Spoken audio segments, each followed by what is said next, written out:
I don't want them to remember their mom as a woman who just sat and cried.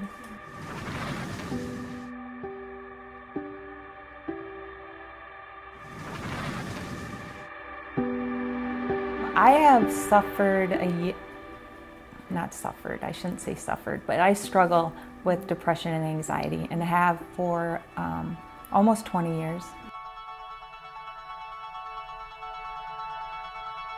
So a day of struggle is pretty much a 24-hour experience, I feel like, and it can go on for a long time. My mornings are basically I wake up with like pressure in my chest and just heavy feeling and not wanting to get out of bed. And I feel like it's the enemy, the devil is just really working hard to keep me in bed, because when I'm feeling good, my personality comes out and I'm a happy-go-lucky person and I love making people feel good about themselves. And so when I struggle, I don't think very highly of myself. I'm not worthy. It's miserable. And so it takes me a few hours to get out of bed, and then it's like I can't even really function to the point of if my kids ask for a glass of milk, I'm like, oh, you gotta be kidding me. That is so hard for me to do right now. And then it's just kind of taking a lot of deep breaths and a lot of prayer of, God, please help me get through this. Help me, become strong and believe in myself again and show what I'm supposed to be. And so all day it's just a constant, like there's one voice here and another voice here, and they're talking back and forth on, you're not worthy. If you don't get up and exercise, you're not going to be good enough. You're going to talk bad about yourself. You're going to get fat. I mean, it's just a nonstop process of that. And then crying, sad, feeling like everyone that you love is going to either leave you or die. Like everybody, when I'm talking to them, they got to see how I'm struggling inside, and I'm sure they think I'm crazy.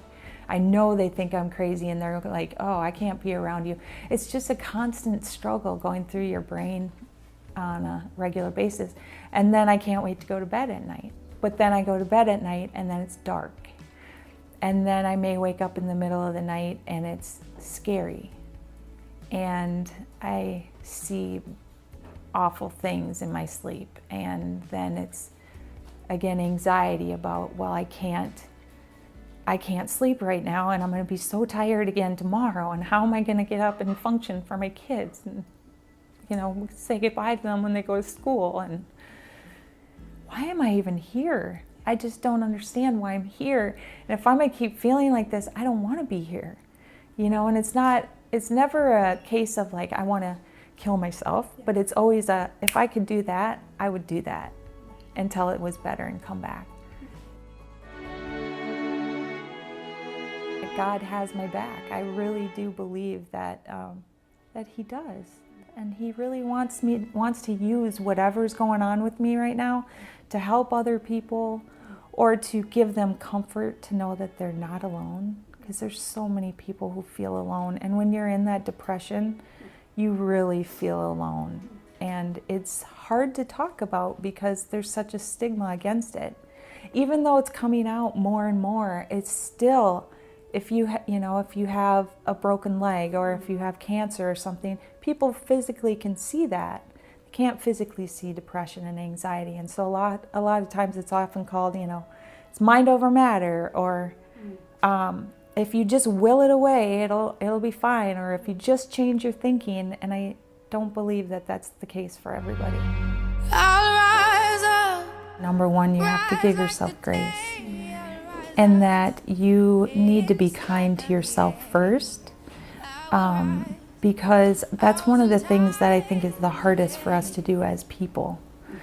And that's one thing I learned in counseling, is like, you have to be kind to yourself. If you're not kind to yourself, you can't be kind to others. And then I would just say, just never give up, because God does have a plan for each and every one of us to be a strong, brave person.